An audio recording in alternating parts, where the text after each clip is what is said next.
What's going on? It's your boy Leon Maz from Leon Talks TV, back here again. Welcome back to the channel. Today we're delving into a topic that many men face but might not always talk about: the pressures of masculinity and the beauty standards.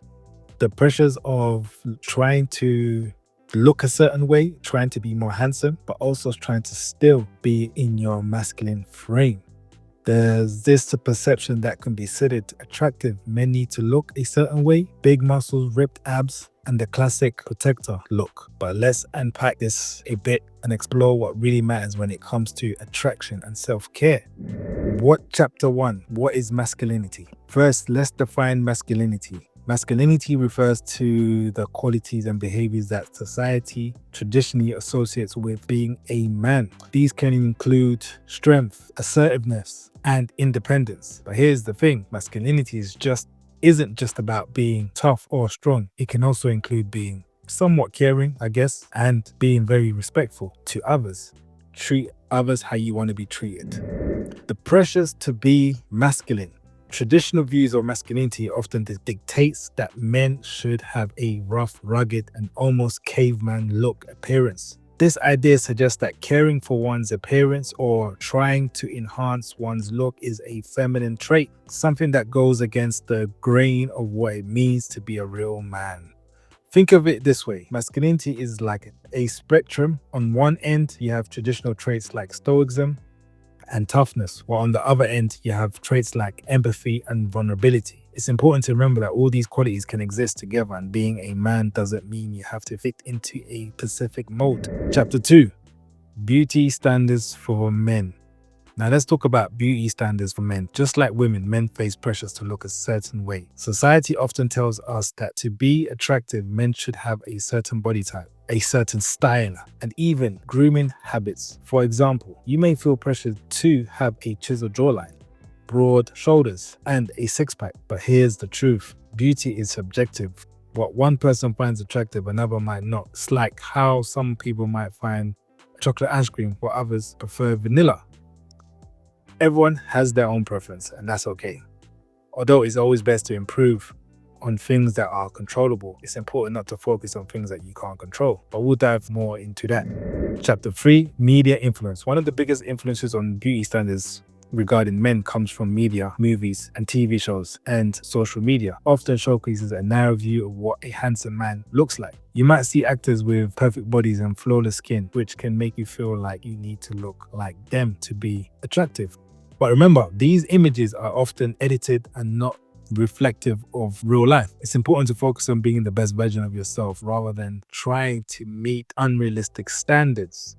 As a famous actor and activist, Dwayne "The Rock" Johnson once said, "Success isn't always about greatness, it's about consistency." The pressure to look masculine. Many men feel the pressure to achieve a specific body, often believing that being big and strong is the key to attracting women. This ideal is fueled by media portrayals of masculinity, where the ideal man is depicted as a bodybuilder with an impressive physique. The underlying belief is that women want a partner who looks like a protector, someone who can keep them safe, right? But here's the reality: while being fit is important, most women care more about confidence, kindness, personality than they do about how much muscles you have. In fact, many women prefer a guy who is in good shape, regardless of whether he looks like a bodybuilder. It's all about being healthy and active rather than conforming to an unrealistic standard. Because realistically, people that have a great deal of muscle mass is men that have been training for 10, 15, 20 years consistently in the gym.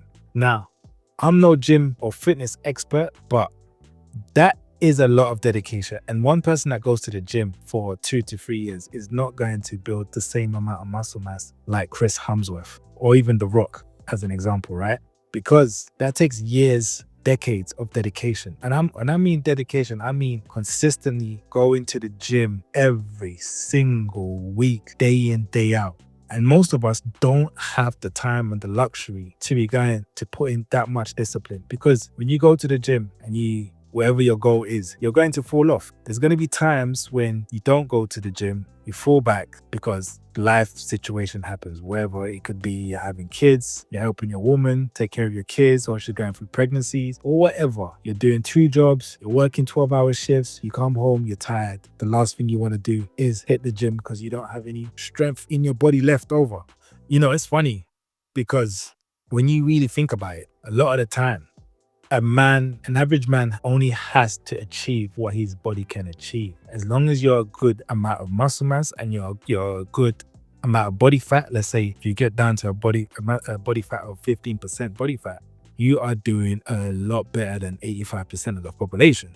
You don't have to be super lean with 8 packs or 6 packs, but it's a good bonus to have, mind you. As long as you're in good, healthy BMI situation and you look somewhat good in clothes, you're pretty all right. If you're at a good point where, okay, you don't have ripped up abs, but you can still look good without your t-shirt on at the beach, then you're doing a lot better than a lot of men out there. And, you know, the funny thing is, they say a lot of men out there, the average man out there is either skinny fat or he's just purely overweight, not in shape, right? And you know, the funny thing is, one time I asked a friend of mine and I said to him, if the average men are out of shape, majority of men are out of shape, why is it every time I see on social media, every man is in good physical shape, has a muscular build, and has a great deal of muscle mass? Or when you go on holiday, every guy on the beach is in good shape. Everyone, or you go to these party holidays and you see everybody is in shape, they're tall, got muscular build, and you're like, something's not adding up. And then my friend said to me, well, of course, all the good looking guys that are in good shape are going to be at all these events, all these summer events in the park, all these beach parties. They're the ones that are uploading fitness videos, because majority of the guys that are not in shape or don't look good or feel insecure, they're at home. They're not coming out. They're not going to the parties. They're not going to the beach parties. They're not uploading pictures. Half of these guys don't even upload on their own Facebook page or Instagram page. That some of them don't even have profile pictures. These are the people that don't have profile pictures on their Instagram page. And I was like, yeah, you know what? You're right. You're right. Because if they don't feel good about themselves, why would they come out? And you know what's funny, right? When I was, you see, one thing to note as well about this whole men with physically shaped men with a lot of muscle mass. A lot of men have this fascination with the idea that a man needs to look built, masculine, strong, and hench. But personally, I would rather look like Brad Pitt in Fight Club than The Rock in Pain and Gain. The funny thing is, I used to be a fat guy, right? Not so long ago, probably about 4 or 5 years ago, right? I was probably around 40% body fat at one stage. So when I decided that I wanted to start going to the gym, I began to lose weight. And mind you, my goal was never to look masculine. No, masculine, sorry. Wrong choice of words. But my goal was not to look hench. I wasn't trying to look like The Rock. My whole goal was just to lose weight. So I began to lose weight. And as I was losing weight, people started noticing the difference. But then people would ask me, why are you not adding any muscle? Why are you not getting bigger in size?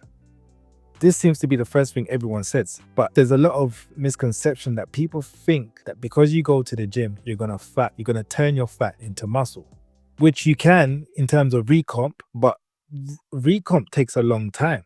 Do you get what I'm saying? For example, I was 40% body fat. So for me to turn my fat into muscle, I would have to build at least about 10, 15 kg, maybe even 20 kg of lean muscle mass. That would have taken me like, God knows how long that would have taken me. Probably, we're talking about 4 or 5 years, probably even more. And people don't understand the concept of that. And like I said before, I wasn't trying to get big. I wasn't trying to build muscle. I was trying to maintain the muscle that I already had under the fat that already existed. So the aim was to be slim, but toned slim, lean slim.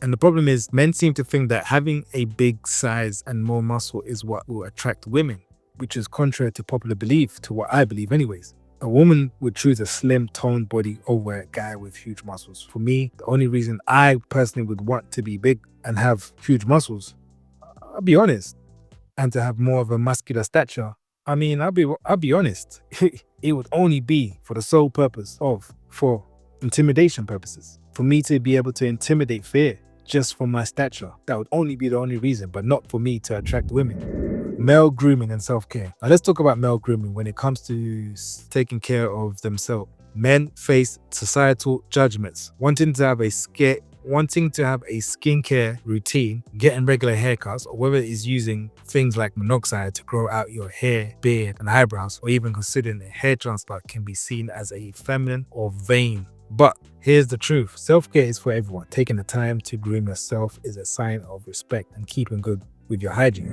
The conflict of self-care. The tension arises when men try to reconcile the societal expectation of being a masculine individual who doesn't care about their appearance with the internal desire to look and feel their best. Engaging in self-care practices such as skincare routine or seeking treatments for insecurities can be seen as a feminine trait, causing men to feel conflicted about embracing their behaviors. In recent years, we've seen a shift in this perception. More men are embracing skincare routines, grooming products, and even cosmetic procedures without the stigma that's used to surround them.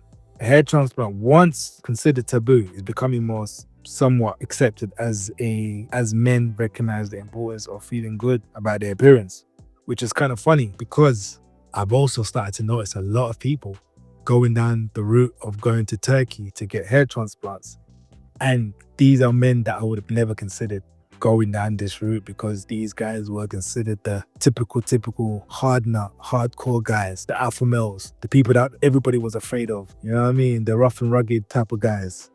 And to my surprise, these so-called tough guys who were deemed alpha males also care about their looks, and they want to gain something that they had before, and that's their hair. Because they understand that, for some, you look more attractive when you have hair and you look more youthful. Which goes on to the pressures of men getting surgeries. Another significant pressure comes from societal expectations on men getting surgeries like reshaping of their nose. But, however, one significant surgery which I've seen starting to catch is height. Men alternating their height. So basically meaning short men doing surgeries to become taller in stature. Men often facing extreme challenges, especially with the rise of social media. You might hear women on podcasts saying they only date guys who are 6 feet tall, or male content creators declaring that it's over for short kings. The rhetoric can be incredibly discouraging. But then you see a lot of men who say things like, just embrace who you are.